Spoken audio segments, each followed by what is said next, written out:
Good evening, friends and family alike, and welcome to the Junior Senior Lounge. While we may not have the iconic twin spires of Churchill Downs, we have the next best thing. Two drunk white boys standing at attention and ready to sling a few drinks your way. Yes. I'm Matt. And I'm Jeff. And this is episode 49 of Bar Curious. This week we're hoping to prepare you for what's been known as the most exciting 2 minutes in sports, the Kentucky Derby. 2 exciting minutes with a jockey, huh? Lucky horses. I know, they're so tiny. Very nice. And much like those jockeys, our drinks this evening may come in a small package, but I promise they'll pack a satisfying punch. But before we open the gates and race for the finish line, why don't we start off at a leisurely trot and talk a bit about the race itself? Well, yeah, so this year marks the 147th Kentucky Derby, probably the most famous horse race in the world. It's always held on the first Saturday in May, which is a week from yesterday, and the race, which is 1.25 miles long, is for 3-year-old thoroughbreds. And while the horses and their trainers and jockeys do the heavy lifting, it's party time for everyone else. Thank God. Now, speaking of heavy lifting, did you know that the blanket of roses that is traditionally gifted to the winner weighs in at about 40 pounds? Wow. Yeah, I know.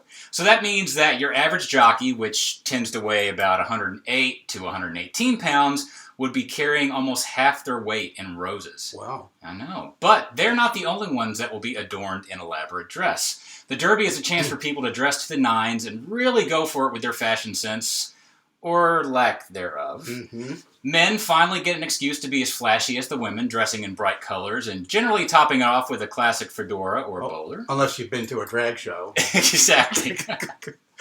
Women, of course, will refuse to be outdone. They make sure that they can be spotted easily in the crowd with some of the most elaborate hats and fascinators you've ever seen. Wow. Yeah, this is really a time for the peacocks to come out on full display. And by the way, there's another big race the day before the Derby. It's called the Kentucky Oaks, and it's for 3-year-old thoroughbred fillies only. And it's kind of a lead up to the big race the next day. So the Oaks actually has its own official drink called the Oaks Lily Cocktail, and that's what I'm going to make today. It's kind of a lovely way to usher in the big act, which is my husband. Very big. Thank you, honey. I'll be starting us off with a classic, the Mint Julep. Now, no other drink is more iconic or synonymous with the Derby and my old Kentucky home. A julep is generally defined as a sweet drink, particularly one that was used as a vehicle for medicines. Wow.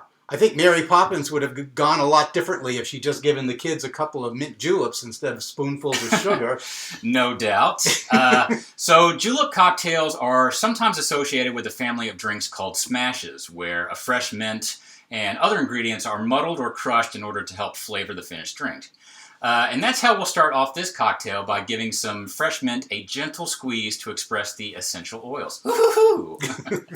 Now, you want to be careful not to pound and break them, because mint is very delicate and that can release bitter compounds in your drink. And Don't want that. You really don't want that. Not in a nice sweet cocktail like a mint julep. So a gentle touch is always preferred, so just give it a nice firm press into your glass. Yeah, although after the second or third one, you probably wouldn't care if it's a little bitter. Probably But to start off, we'll do it right. Yeah, you always want to start off on a good foot. Right. Before you collapse and they have to shoot you before you finish the race. Turn you to glue. Exactly. So you may notice, if Jeffrey will pop up on the drink shot here, we've got a fancy little cup right here. It says Churchill Downs, Louisville, Kentucky. Now, this cup we have borrowed from a good friend of ours, Jim Dickman. He was kind enough to loan this to us. A classic mint julep is generally served in a copper, pewter, or, in this case, silver cup. So, like the mules last week, the metal helps to keep the drink frosty and cold while you're baking in the hot sun of the infield. And it could be pretty hot out there. It definitely if can be. If it's not raining. Yeah, the weather for the last couple derbies have been kind of junky. So yeah, I think it's supposed to be good this time. It's supposed to be a little cloudy, but mid-70s. So hopefully sounds about perfect. Exactly. Yes.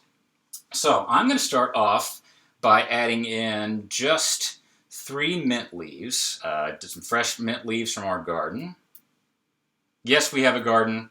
It's very minuscule and kind of sad, but it got us the mint, so that's good. Yeah, definitely. So you can do this a couple ways. If you want, you can actually just squeeze it in your hand to kind of really gently crush that up. I don't want to do that because I don't want a ton of mint smell on my hands for the rest of the day. Because oddly enough, I'm making a mint julep, but I'm not super fond of mint flavor. So let's take from that what you will. All right. Let's see. So I'm going to get my muddler here, but instead of, as we said, smashing this all up, I just want to give it a nice, gentle press. Ooh, I can just feel it being expressed. I know. Lovely. Your oils are being expressed all over the place. So we'll just give that a quick little squeeze. Hello, Karen, Stephen, Ben, Anna, and Nora. Hello, Bill and Dale. Oh, and John. Oh, wow. Dexter and Mama. So next thing we're going to do is put in about a ½ ounce of simple syrup. Mm-hmm. Yeah, that's looking nice. Now, the next thing we're going to do is I'm going to put in 1½ ounces of Woodford Reserve because Woodford Reserve, since I think 2006 or so, is now like the official bourbon that Churchill Down uses in all of their mint juleps. So if you want the current, most accurate version of this cocktail, you have to use Woodford Reserve. So I'm going to put in... And as they say in the Cajou Fall, if you don't use this, I am simply not responsible. I'm simply not. So we're going to put in 1.5 ounces of the bourbon. Oh, it's getting perfect already. It is. And this is a very simple drink to make. That's basically all the ingredients that we're going to put in. So the next thing that I want to do is put in crushed ice. Crushed ice is very key for this drink because since you're not shaking this up, you're just going to give it a little gentle stir afterwards. That's going to help the temperature come down really quick. Right, and it's not all mushed up like a snow cone. It's a little bit bigger chunks than that. It's kind of, I guess, when you get it out, it's about pea size, the pieces of ice. Yeah, I don't know. Let's see. You can, if you want to pop up the cam there real quick. I don't know how well you can see. Just little ice bits. Yeah, nice and crushed. That's good. We just put them in a plastic bag and jammed a mallet on top of them for a good couple seconds, and there you go. So we're going to pour in our crushed ice. Oh, look at that. Right to the top. Perfect. All right. Then we're just going to give this a nice little stir.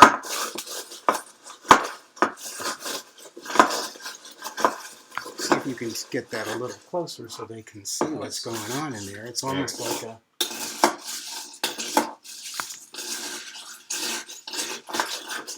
It's looking pretty darn near perfect.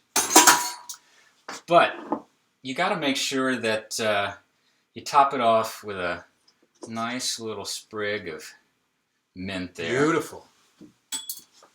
And look at that. Isn't that gorgeous? Let's see. We can come in close there and have a pretty look at that. Absolutely. Now it's fun.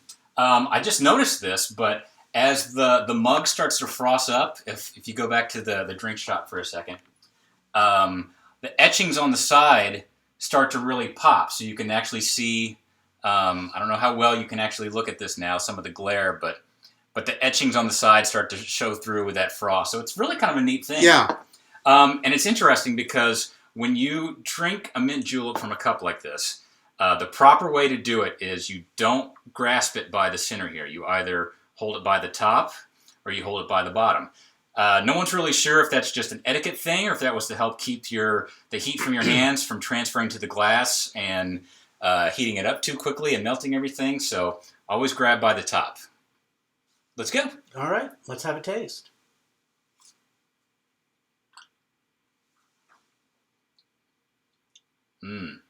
Good? Yeah, that's good.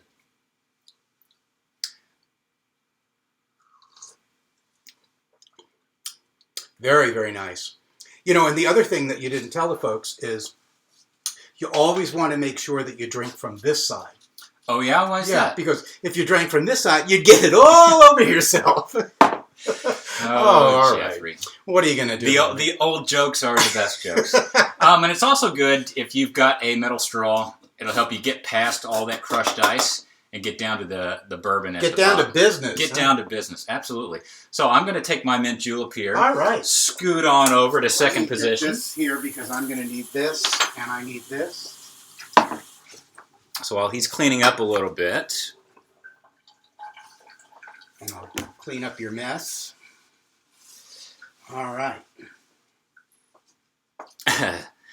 any special occasion? Yes, it's the Derby. That's obviously why we're dressed up for this. Let's see. Yes, thank you. We like to dress up for our people. All right. So, while the Mint Julep is the undisputed champion of horse racing drinks, the same sentiment applies to the Oak Lily, which is the signature cocktail of the Bluegrass State's other big horse race, which dates back to 1875. The Oaks. So, yeah. So this drink is basically inspired by a cosmopolitan because it features vodka and orange liqueur, cranberry juice, lemon juice, and simple syrup. Basically everything that you would want on a warm day. Absolutely. So, hopefully, again, it's going to be a warm day.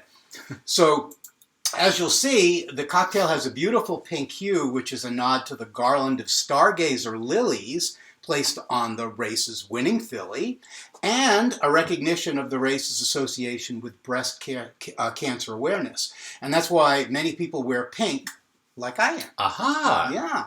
So after all this build-up, let's go on to the drink. Absolutely. And this one's kind of fun because you build it right in the glass that you're going to serve it in, so you don't need a mixing glass or a shaker or any of this kind of stuff. So it's really quite simple. Do you think they did it this way I think they sell like close to 120,000 mint juleps at the Derby. Oh, wow. So they probably do very similar for this. So the fewer things they have to wash in between, I think, is probably pretty I wonder if good. they make them by the pitcher, and just pour them. But I don't know. It seems like it would be wrong, doesn't it? It does. You don't want that.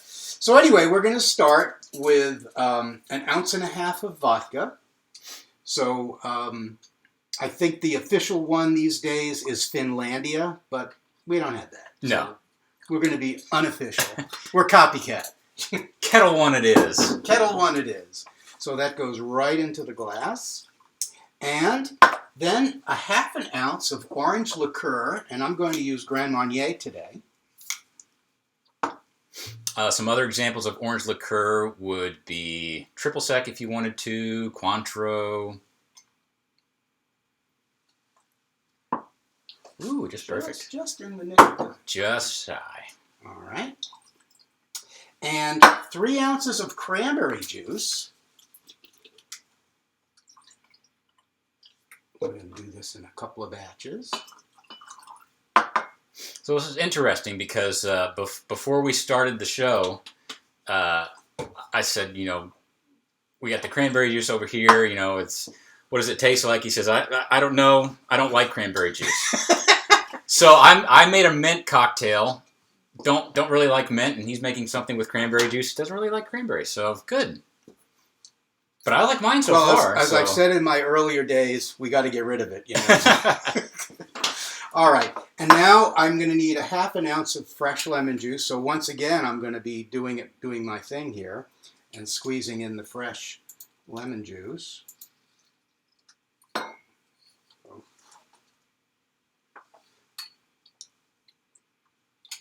So I'm hoping this makes a difference. I would think it would. That it would be all nice and fresh tasting and oh yeah, as opposed to out of a bottle. That's what you want.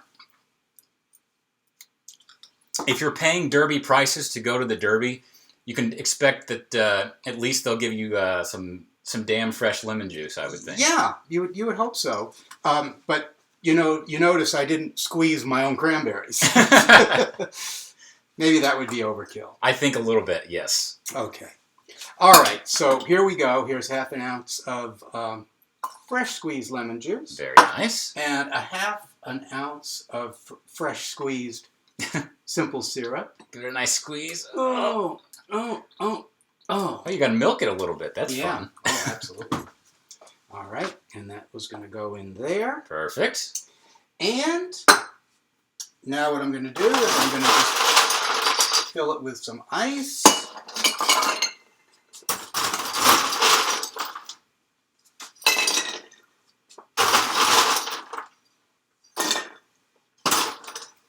Give it a stir. Get all those flavors together. And we'll get it chilled. And the traditional garnish that you would use on this is actually two things. It's 2 blackberries. Okay. All right. Which I don't have, so I'm just going to use a strawberry. And a lemon wheel. So let me take my lemon here and just cut a nice thin wheel. And we'll just stick that in like so. Oh, very pretty. And there it is. Very nice. All right.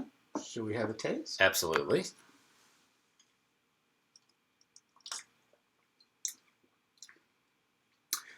Very nice. That's good. Really? You like that? Okay. Yeah. Very refreshing. Ooh, that is really tasty. Yeah. Wow. So we both like drinks mixed out of things we're not all that fond of. Well, maybe that's why they're classics. Because like it or lump it, I mean, it's pretty good to drink. So. Well, I mean, most mixologists have an idea. I mean, they know what they're doing. They're going to make everything as palatable as possible, and so. Well, that's why folks keep watching. Exactly. Yeah. So, yeah, something like that. Right. So you were talking about how many mint juleps they make there, and we were kind of discussing all that. And did you know that there's like a mint julep they're selling now that's $1,000? No, really? Yeah, I think it's some special kind of bourbon. It's made with sugar from Australia, mint from Africa, or so. I don't know. It's all these different things, and I guess the idea is that you're not buying it exactly. It's probably not a drink that's actually worth $1,000. Yeah. But they use the proceeds from that to give to charities for horses that have, I guess, wayward horses. Wayward horses. Yeah. Exactly. Miss Tinkle's Home for Wayward Horses. It's true. Well, that's good. That's a wonderful thing then. So let's see. Yeah, it's good to see everybody. The whole family's here. Bill's here. Dale, John. Let's see. Lenny. Maybe an episode dedicated to hot and warm drinks. Okay, you're a little crazy, Lenny, because it's way past the season for hot and warm drinks. I mean, even in Boston. Yeah, what's the temperature in Boston right now that makes you think, you know what, I really want a hot toddy or something? Let's see. Hey, Randy. Oh wow, Joel. We haven't heard from you in a while. We're hoping you and Ricky are doing well. We might be going to Palm Springs towards the end of the year, so if so, we look forward to hopefully getting together with you guys. Let's see. Yes, Lenny, please take as many tips from us as you can. That's what we're here for. Lenny wants to know when we started to be so interested in learning about drinks. Why don't you field that? Well, I think that when the pandemic started, what are you going to do? We couldn't travel. We couldn't go out to restaurants. We couldn't go to the theater. Couldn't go to the movies. It was cold, so we couldn't go out, and we didn't want to go out and move. No. So and we had this beautiful bar, and we said, But it all started with Andy, didn't it? Our governor here in Kentucky, Andy Bashir, started to do this show every week where he would, give us an update on COVID and what the state was doing, and would kind of admonish us to, to wear our masks and stay away from other people, and, all kinds of safety protocols. Yep. And so we decided to come up with a drink in his honor. What do we call it? The Dandy Andy. And it had to be green because one of the things he told us is you should have like a green light out on your porch, to let everyone know that you're supportive of that. And all the first responders. Yeah, and praying for the people who got the disease and for the folks so they don't get it and all that. So we mixed up a green drink and did this Facebook Live version of it. and continued to do it. Yeah, and we didn't expect it to really last. I think it was just kind of a fun thing we were going to try, and people said, oh, we can't wait till next week. So every time people say that, we have to keep doing another one, I guess. And so next week is going to be episode 50, so it's almost a full year. Yeah, we should look back to see when our actual anniversary date was. I'm sure we've passed it by now, because we've been paying more attention to the actual episode number than what time. I think it was I think it might have been like the 26th of April or something like that, if I recall. Oh. So it's coming right up like tomorrow. It should be a year. So this is like our year's anniversary. Yeah, basically. Yeah. So, woohoo! Because I know we missed a couple of dates. Yes. Because of reasons. Various and I don't remember what they were. One time we were traveling. But we had a... Yeah, we wouldn't travel. We just had a promo. So. Who knows? It was... No location shoots yet, but well, I guess we almost did when we went down to Florida to see the fam a couple months ago. God, has it already been a couple months, month or two? I don't think it's been that long. Well, it was. It feels like it was early April. Wasn't we got to see him again. Yeah, we miss Nora doing the shake, shake, shake, and all the good stuff. We hope she's shaking today. Although we didn't do any shaking. No, unfortunately. She'll have to do her own shaking. She has to handle. She might have to do stir, stir, stir. Yes. Oh, well, it looks like we're in the final stretch of this race. So which cocktail do you think deserves to cross the finish line first? Well, they are both really delicious. So I think we should call this a photo finish. Sounds good. But the big question is, which horse do you think is going to win this year?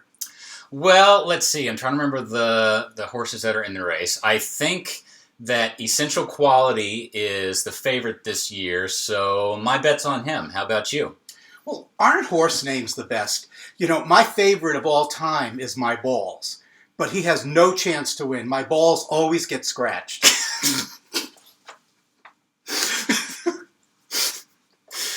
Okay. I'm sure you washed your hands before mixing, so I think we're fine. Yeah, and there you have it. So, whether you're gay, straight, or just a little bar curious, we hope you enjoy your derby, and thank you for joining us today, and until next time, cheers. Absolutely. Oh, I can't take you anywhere. It's really bad. So long, folks. Adios. Oh, the sun shines bright on my old Kentucky home.